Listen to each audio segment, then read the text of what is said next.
Welcome back to FEG Unplugged. And you know, we're sitting here with the lovely Miss Chanel and they're sitting playing for us. You just heard that last piece. I knew it blew you away. And she had just been home all this time, just sitting at home, thinking it's just for her, blessed, and don't want to share it. You know, blessed is supposed to be shared with other people, right? Okay. Well, you know, like you said, you just felt like the music was your outlet. And she was sitting here telling us that up to last year or a year and a half ago, her friends had no idea that she could sing.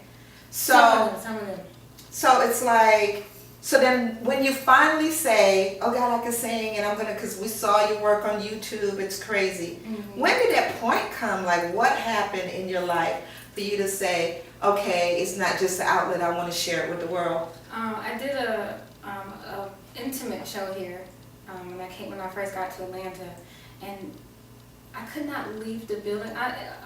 80 people or so. I could not leave the facility without people coming up to me saying, "You don't know how much people were crying." It was overwhelming for me. It wasn't like I didn't see the beauty in it right away. I was just like, oh my gosh. I was freaking out because they were like all in my space, and I have a problem, you know, with that.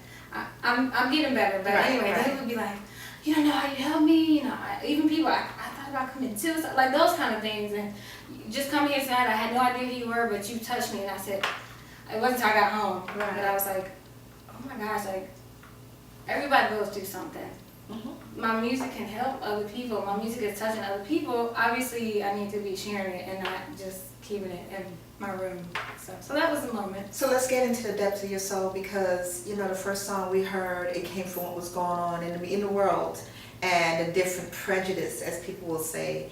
And you know, it goes further than just the cops against young black men, but we're talking about, you know, prejudice against everyone, whether the whites against blacks, or you know, dark-skinned black people against light-skinned black people. You know, it's just a whole different thing. So how it had to have touched you way down, and the type of person you are for that to come out in the song.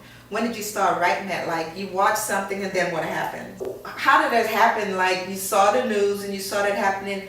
When did the words come to you for you to write it down? It wasn't necessarily, it just, the media played a big part in that song. Okay, yes. But I mean, I grew up like you said, I have friends that would say, and you never gonna get married because you're dark skinned and stuff. Wow. And I never thought like that. I was like, that's stupid. We're both black. I never thought. Right. But I understand where it came from. You know, people are like that. It's stupid, but we need to be on one accord. But anyway, and I thought about how some of them would go to their moms, or they'd come to me and tell me that they went to their parents and be like, why am I this black? You know, why am I this and that? And I've always been proud of being black. I've always been proud of that. And I never thought to myself, I want to be white, or I want to be Latino. And I said, you know, I never want my child to grow up thinking like that. And so that's why the song is the skin I'm in. I don't want my child to be like, man, Mom, why am I black? Right. Like, all this stuff, all this bad stuff is happening to people. Why did I have to be black? I never want him to be like that. And I think they forget, oftentimes in media, that that's what they're putting into the heads of these young black kids. So that's where that came from. I was really upset when I wrote the song. Mm-hmm. And it started off as a classical piece without the lyrics. That's how I get through stuff. I like classical music. And then the lyrics just came to me, and I started writing them down and putting them in there. So we're going to hear another piece from you. And what's the name of this one? This one doesn't have a name. Okay. A lot of my songs don't have names, but it's just, I was in a relationship that was not working out. Mm-hmm. It was the first relationship I've been in since my failed marriage, and I started seeing signs that I didn't want to be involved. Mm-hmm.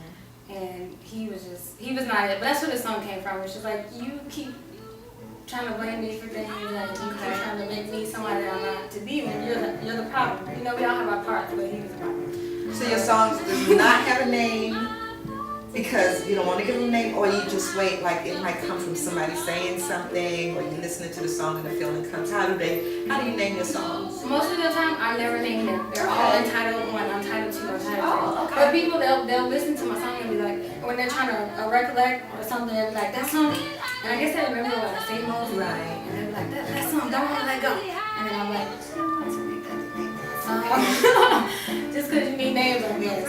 So we're going to listen to this beautiful song. Get your tissue, touch your heart, and sit back.